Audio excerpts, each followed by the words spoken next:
Hello दोस्तों, good morning, नमस्कार। स्वागत है आपका भुंगू यूट्यूब चैनल पर। आज हम Himachal Pradesh public service commission ने जो एचपीएलआई का जो एग्ज़ाम कंडक्ट करवाया था 2024 का, उसका जो है कट ऑफ डिस्कस करने वाले हैं। किस तरह का पेपर था, ये सारी चीज़ें और पेपर एनालिसिस एंड रिव्यूज़ आप सारा कुछ जो है वो देख चुके हैं, बट कोई भी क्लियर कट जो है वो उसकी बात नहीं कर रहा है, कट ऑफ की बात नहीं कर रहा है।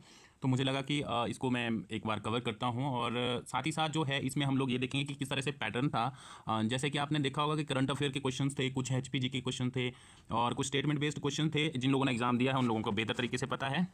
तो इससे पहले हम लोग जो है वो कट ऑफ का डिस्कस कर रहे हैं, उससे भी ज़रूरी बात जो है वो हम ये डिस्कस करते हैं कि कौन सी कैटेगरी को कितनी सीटें थी और क्या जो है वो सीटों का इस बार बाइफर्केशन रहा है। तो आज हम वही चीज़ डिस्कस करने वाले। पहले ये जो कुछ सीटें थी, लाइक जैसे इलेक्शन कानूनगो की जो सीटें थी वो टोटल 15 सीट्स जो थी इस बार आई थी, और उनमें से जो है वो ये मैं दोनों को कवर करके बोल रहा हूँ, जैसे कि एड ऑन भी की गई थी बाद में कुछ सीट्स, ठीक है।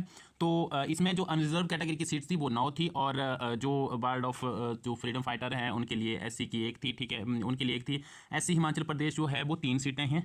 ईडब्ल्यूएस की जो है वो 2 सीटें हैं। तो ये जो इलेक्शन कानूनगो का था। और एक्सटेंशन ऑफिसर जो है अनरिजर्व कैटेगरी के अंदर वो 6 जो है वो सीटें हैं टोटल। एससी के लिए 1 सीट है और ईडब्ल्यूएस के लिए 2 सीटें हैं, तो टोटल 9 सीट्स हो गई। और एक्साइज एंड टैक्सेशन ऑफिस जो इंस्पेक्टर होता है उस रेगुलर बेसिस पे है। ये अनरिजर्व कैटेगरी के लिए जो है 12 सीट्स हैं, ईडब्ल्यूएस के लिए 4 हैं, एसटी के लिए 1 है और एसटी बीपीएल के लिए भी 1 सीट है। तो एससी के लिए जो है वो 6 सीटें हैं। एससी के जो बार्ड ऑफ फ्रीडम फाइटर है उनके लिए 1 सीट है। एससी बीपीएल के लिए 2 सीट्स है और ओबीसी के लिए जो है 5 सीट्स हैं और ओबीसी बीपीएल के लिए 2 सीटें हैं। OBC ward of freedom fighter के लिए 1 सीट है, तो टोटल 35 सीट्स हो गई। इंस्पेक्टर ऑडिट कॉन्ट्रैक्ट बेसिस जो है ये अनरिजर्व कैटेगरी के लिए 1 है, टोटल 5 है, और एससी के लिए 2 है, एससी बीपीएल के लिए 1 है। तो अगर आपने ध्यान से देखा होगा दोस्तों, तो आप जो है वो यहाँ पे सीटों का एक जो है अलग से गणित भी बना सकते हैं। आप देख सकते हैं कि जनरल कैटेगरी के लिए कितनी सीट्स हैं और एसटी के लिए जो है वो कितनी सीट्स हैं। तो पहले बात करते हैं हम लोग जो है वो अनरिजर्व कैटेगरी की तो ये टोटल लगभग 30 सीट्स हैं, ठीक है। उसके अलावा जो है अनरिजर्व कैटेगरी के लिए टोटल 30 सीट्स हैं, ईडब्ल्यूएस के लिए 8 सीट्स हैं और एससी के लिए जो है वो 12 सीट्स हैं, एससी बीपीएल के लिए 3 सीटें हैं, एसटी के लिए 1 सीट है और एसटी बीपीएल के लिए 1 सीट है, ओबीसी के लिए 5 है और ओबीसी बीपीएल के लिए 2 सीट्स है। तो बाकी बार्ड ऑफ एक्स सर्विसमैन या फ्रीडम फाइटर के लिए है, तो वो चीज़ें जो है वो हम लोग डिस्कस नहीं कर रहे हैं। तो इसमें जो है आपने देखा कि इस सीटों का जो डिवाइडेशन है या जो सीटें डिवाइड की गई है वो कितनी कितनी है। आई होप आपको क्लियरली विजिबल होगा। मैंने आपको बोल कर भी सुना दिया है ये पूरा का पूरा, ठीक है। तो अब हम लोग चलते हैं कि क्या जो है वो इस बार रहने वाली है एलाइड सर्विसेज की कट ऑफ। हम लोग 3 कैटेगरी के अंदर मोस्टली डिवाइड करते हैं क्वेश्चंस को, डिफिकल्ट और मॉडरेट और इजी, ठीक है। तो डिफिकल्ट जो क्वेश्चन थे उनका जो इस बार ठीक ठाक परसेंटेज था। आप लोग जो है वो 200 में से, आपको पता होगा कि 200 क्वेश्चन थे, उसमें से 45 से 50 के करीब कुछ ऐसे क्वेश्चन थे जो काफ़ी उनको डिफिकल्ट कैटेगरी के अंदर रखा जा सकता था, क्योंकि एक तो वो स्टेटमेंट बेस्ड क्वेश्चन थे, ठीक है, और कुछ जो है वो डायरेक्ट जो डाटा से क्वेश्चन पूछे गए थे, जो ईजिली जो है वो याद कर पाना संभव नहीं होता है कि पूरे सर्वे और उसमें से आप इतना डाटा जो है वो अपने दिमाग में रख पाएँ। तो ये काफ़ी मुश्किल क्वेश्चन थे और उनको करना अपने आप में जो है वो रिस्की था, क्योंकि आपको पता है नेगेटिव मार्किंग भी इसमें होता है। तो मॉडरेट क्वेश्चन जो थे वो लगभग जो है वो 90 to 80 जो थे वो मॉडरेट क्वेश्चन थे। और मॉडरेट क्वेश्चन में ये था कि आप इसमें रिस्क ले सकते थे, और अगर नहीं लेते तो इनको किए बिना जो है वो आपका सिलेक्शन हो पाना बहुत मुश्किल था। अब ईजी क्वेश्चन की बात करते हैं, 65 से लेकर के 70 के करीब जो है वो ईजी क्वेश्चन थे, जो लगभग जो है वो सभी ने अटेंड करे हैं, ठीक है। अब सारी की सारी गेम जो है वो आपके मॉडरेट क्वेश्चन के ऊपर बैठी थी। अगर वो आपके बेहतर और सही बैठते हैं और नेगेटिव में जितने कम जाते हैं उतना अच्छा जो है वो आपके लिए होने वाला है।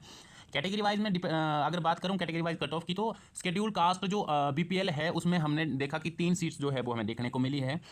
तो आपको गणित पता होगा कि एक सीट पर जो है वो 20 लोगों को लेते हैं, तो 20 लोगों को लेने का मतलब हुआ कि 3 सीटों पर 60 लोगों को लेंगे।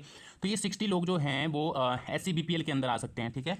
तो इसके लिए जो सही मेरिट बेस जो मेरिट जो है इस बार रहने वाली है वो 80 to 85 अगर आपके क्वेश्चन बैठ रहे हैं, अगर आप एससी आईआरडीपी बीपीएल कैटेगरी के अंदर आते हैं तो आपको मेंस की तैयारियां शुरू कर देनी चाहिए, इसमें कोई दिक्कत की बात नहीं है, ठीक है। नेक्स्ट हम लोग देखते हैं कि शेड्यूल कास्ट का जो ओपन रहता है, मतलब जो शेड्यूल कास्ट में है उसमें कोई अदर कैटेगरी सब कैटेगरी नहीं है, तो उसका जो मेरिट है वो इस बार रहने वाला आपका 80 से 90 के करीब। 80 से 90 मैं इसलिए बोल रहा हूँ क्योंकि मिनिमम आप लेकर के चलो कि 80 जो है रहेगा, और 80 इसमें से जो है वो मॉडरेट और जो डिफिकल्ट क्वेश्चन है उनकी परसेंटेज इस बार काफ़ी ज़्यादा है।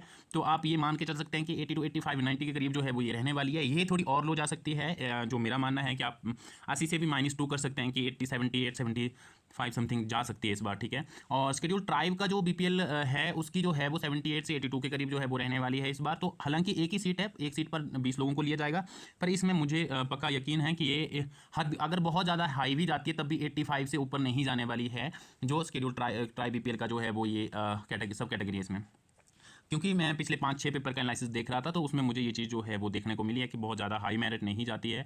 हर बार लोग ऐसे ही बोलते हैं, 10 क्वेश्चन का एनालिसिस करने के बाद जो है वो प्रेडिक्शन करना शुरू कर देते हैं, बट हमेशा जो है वो मेरिट यही रहती है, और ऐसा ही हमें एचएस में भी देखने को मिला। ठीक है, शेड्यूल ट्राइब ओपन जो है वो आपकी इस कैटेगरी में जो है वो 85 से 80 से 85 के करीब क्वेश्चन, जो जिनके क्वेश्चन ठीक है, मतलब जिनके मार्क्स है, उनका हो जाएगा। एसटी ओपन के अंदर जो है वो इनका, और ओबीसी के अंदर जो है वो 90 से लेकर के 95 के करीब जो है वो रहने वाला है। मैंने आपको सीटें बता दी हैं पिछले वाले स्लाइड के अंदर।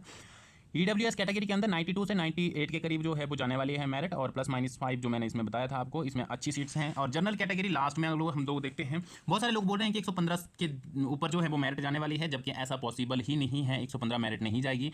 जिन लोगों के भी 95 से 105 के करीब मार्क्स हैं, वो लोग मेंस की तैयारियां कर सकते हैं। सीट्स भले ही कम हो, पर पेपर का लेवल भी अच्छा था और पेपर काफ़ी अच्छा था, तो इस तरह से जो है वो आप अनुमान लगा सकते हैं कि ये मेरिट भी बहुत ज़्यादा नहीं जाने वाली है।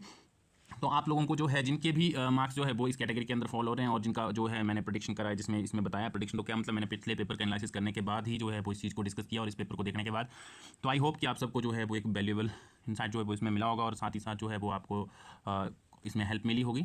और मैं उम्मीद करता हूँ कि आप सब लोग मेंस लिखेंगे और तैयारियां करेंगे बेहतर तरीके से। Thank you so much. जय हिंद, जय भारत दोस्तों। साथ ही साथ जो है वो प्लीज़ इसको लाइक, सब्सक्राइब और शेयर जरूर करना है। Thank you so much. जय हिंद।